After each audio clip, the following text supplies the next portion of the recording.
Okay, so in the first video, I explained how the the Latin name of the botanical of the tree had changed.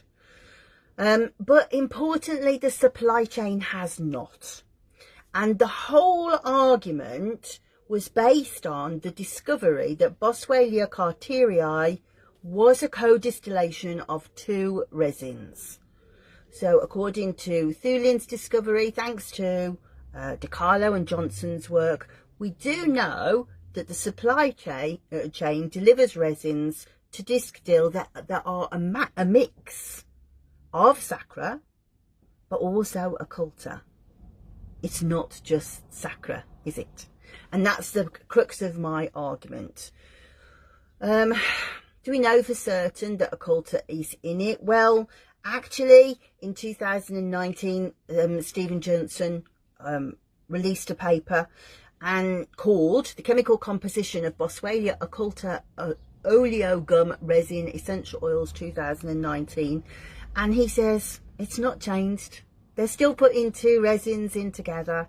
Why would it change? They get paid on weight of resin. There's no incentive for them to change. And so we've really got a problem here, right? If we say that Boswellia Carterii is now Boswellia Sacra, not only do we have a chemical imbalance, but also we are ignoring the fact that it's a co-distillation. So it's very, very complicated. Now, for me, in these kind of situations, and incidentally, I should say, there's real conservation arguments for this.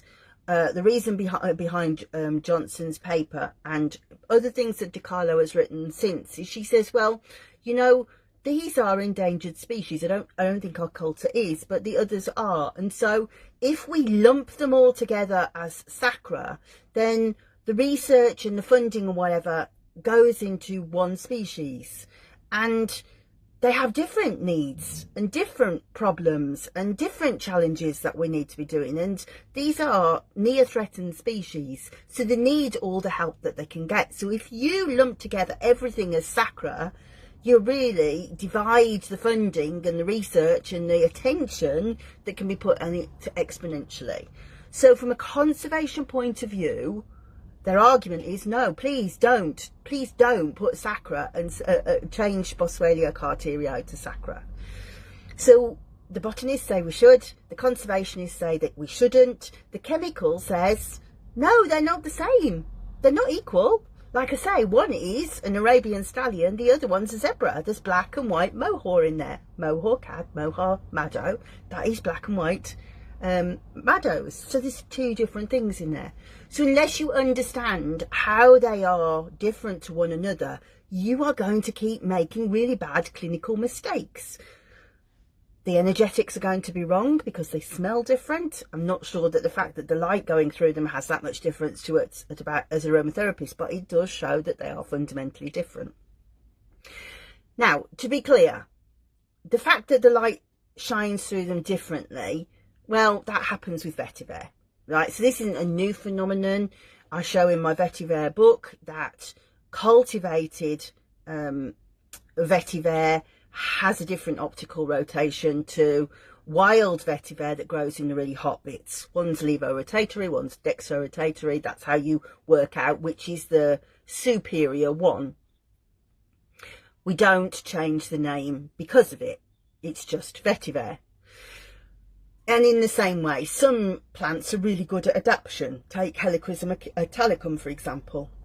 Again, in my Helichrysum book, I talk about how it's almost a joke for people who are like ethnobotanists to try and work out from traditional medicine, because that reacts almost from field to field, village to village, hill to hill. They create really different profiles.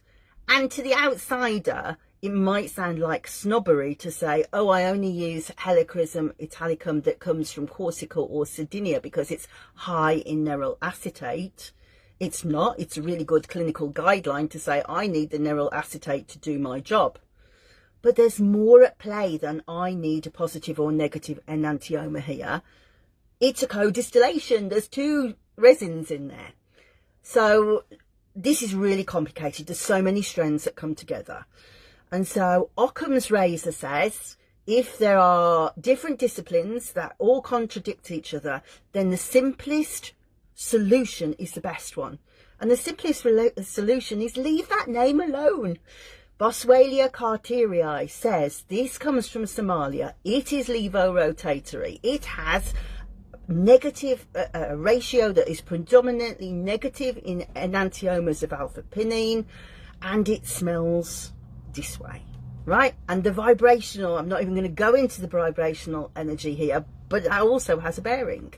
And so you know when you pick that up, it's not that different to when we buy an attar, right? An attar is a rose attar is a co-distillation with rose and sandalwood. So the Carterii label tells us this is not pure Sacra. This is Sacra and occulta, and it comes from this part of the world where it's recognised.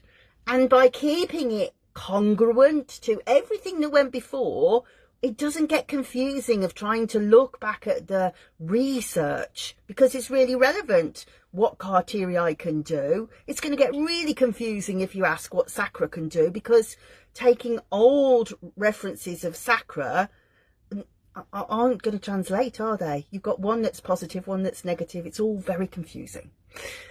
So this is my argument for saying leave it alone. Please just leave it alone as Boswellia Carterii.